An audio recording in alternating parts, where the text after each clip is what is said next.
إنما يخشى الله من عباده العلماء إن الله عزيز غفور. بلکہ سورۃ توبہ میں 3 ایسے لوگوں کا بھی ذکر کر دیا کہ جو جہاد کے اندر کوتاہی کے نتیجے میں اللہ ان سے ناراض ہوا، ان پہ عتاب آیا، تو 50 دن ان کو جو عتاب رہا، 50 دن کے بعد ان کی توبہ قبول ہو گئی. تو اللہ نے عملی نمونہ بھی دکھا دیا، دیکھو کچھ لوگوں سے ایسا ہوا بھی اور ہم نے معاف بھی کر دیا، تو تم سے بھی اگر کوئی کوتاہی ہو گئی تو پریشان ہونے کی ضرورت نہیں، تم بھی توبہ کر لو، استغفار کر لو، ہم تمہیں معاف کر دیں گے.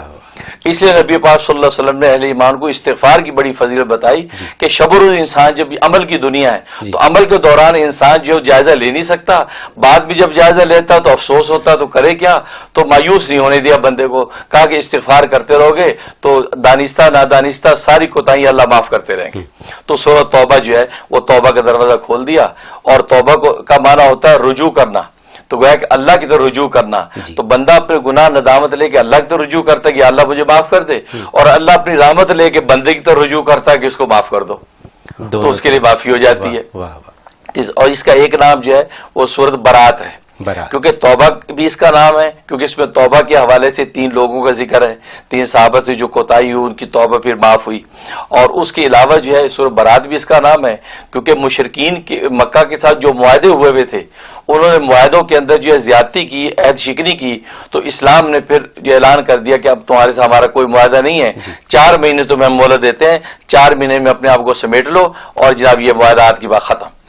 تو چونکہ برات کی یعنی یہ ذمہ داری ان کی اب ہماری گردن پہ نہیں ہے، اور اہل ایمان کو بتا دیا کہ ہم اب تمہارے معاہدے سے بری ہیں، اب ہم آزاد ہیں.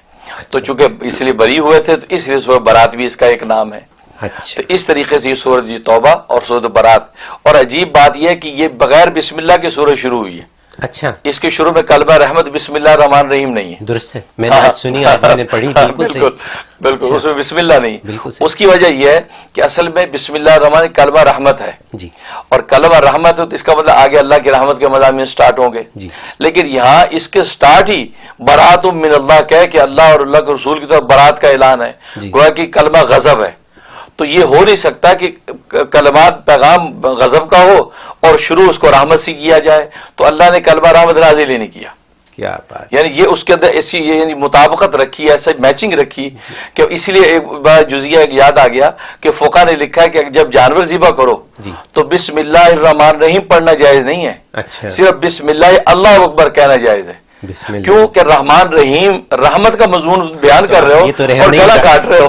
بالکل اس لیے کہا بسم اللہ اللہ اکبر کہو کہ شروع کر دو اللہ کے نام سے، تو اللہ اکبر اللہ سب سے بڑا ہے. رحمان رحیم کہو گے تو وہ مضمون جو زبان سے کہہ رہے ہو عمل جو کر رہے ہو دونوں میں مطابقت نہیں ہوگی. درست ہے. تو بالکل اسی طریقے سے یہاں پر مضمون تو برات کا ہے اور شروع بسم اللہ سے کر رہے ہیں، تو رحمت کہاں ہے؟ اس لیے وہ بسم اللہ نازل نہیں ہوئی. اور ایک وجہ مفسرین یہ بتاتے ہیں کہ سورہ انفال جو ہے اسی کے جو مضامین ہے اسی کی آگے تکمیل ہو رہی ہے، یہ اسی کا تکمیلہ ہے، کیونکہ اس کی آگے سپلیمنٹ ہے یہ سورۃ توبہ. اس وجہ سے وہ مستقل نہیں تھی تو اس لیے بسم اللہ الرحمن الرحیم درمیان میں نہیں ذکر کی گئی. لیکن اصل بات یہ ہے کہ مضامین اس کے چونکہ غضب پر ہے اور یہ ہو نہیں سکتا کلمہ رحمت سے شروع کریں، مضامین غضب کیوں؟ اس لیے اللہ تبارک و تعالیٰ نے کلمہ رحمت کو ذکر ہی نہیں کیا. اچھا، تو یہ مدنی ہے یا مکی؟ یہ جو ہے اس کی 126 جو ہے وہ آیتیں یعنی 129 اس کی آیتیں ہیں اور یہ مدنی صورت ہے کہ یعنی ہجرت مدینہ کے بعد نازل ہوئی. ہاں، اور اس کے جہاں فضائل و فوائد کا تعلق ہے کہ اگر کوئی ایسی مشکل آ گئی کہ جس سے نکلنے کی کوئی راہ نظر نہیں آ رہی، اس کے لیے اس میں زبردست تاثیر ہے کہ اگر روزانہ اس کی تلاوت کرتا رہے تو اللہ تبارک و تعالیٰ چند دنوں میں اس کو اس مصیبت سے چھٹکارا دے دیتے ہیں. ایک یہ فائدہ ہے. اور دوسرا اس کا فائدہ یہ کہ عام طور پہ انسان جو مختلف دفتروں میں آفیس میں کام کرتا ہے، کولیگز تنگ کرتے ہیں یا باس بڑا اکھڑ دماغ ہے پریشان کرتا ہے، تو اس کے لیے بڑی تاثیر ہے کہ اس کو اگر روزانہ تلاوت کر کے اور دعا کر کے جایا کرے تو اس کا باس جو نرم دل ہو جائے گا اور اس کے کولیگ اس کو تنگ نہیں کریں گے.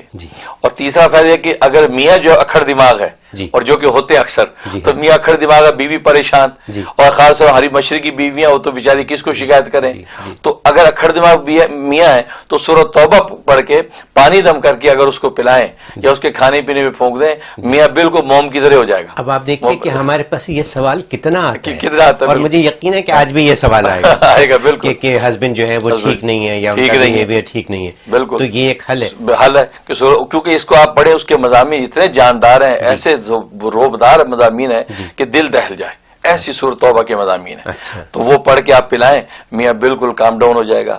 اور ایک اس کا لکھا ہے کہ اگر کسی حاکم وقت کے پاس پیشی ہے عدالت میں مقدمہ ہے اور بہت خوف اور ڈر ہے تو 11 مرتبہ اس کی تلاوت کر کے اس کا ختم کر کے اکیلا پڑھ لے یا چند لوگ مل کے پڑھ لیں اور یہ پڑھ کے جائیں تو اللہ تبارک و تعالیٰ اس میں بھرپور کامیابی عطا فرما دیتے ہیں. تو یہ اس کے بظاہر فوائد ہیں. تو اللہ سے دعا ہے کہ اللہ تبارک و تعالیٰ عمل کی توفیق عطا فرمائے. اور جہاں تک خواب کی تعبیر کا تعلق ہے کہ لکھا ہے کہ اگر خواب میں یہ تلاوت کر کے دیکھا یا کچھ اس کی آیات تلاوت کی یا سنا تو اس کی بڑی زبردست تعبیر ہے کہ اللہ تبارک و تعالیٰ اس کو وہ مقام عطا کریں گے کہ لوگ اس سے محبت کریں گے یہ لوگوں سے محبت کرے گا اور اللہ تبارک و تعالیٰ لوگوں کی قیادت اس کو عطا فرمائیں گے.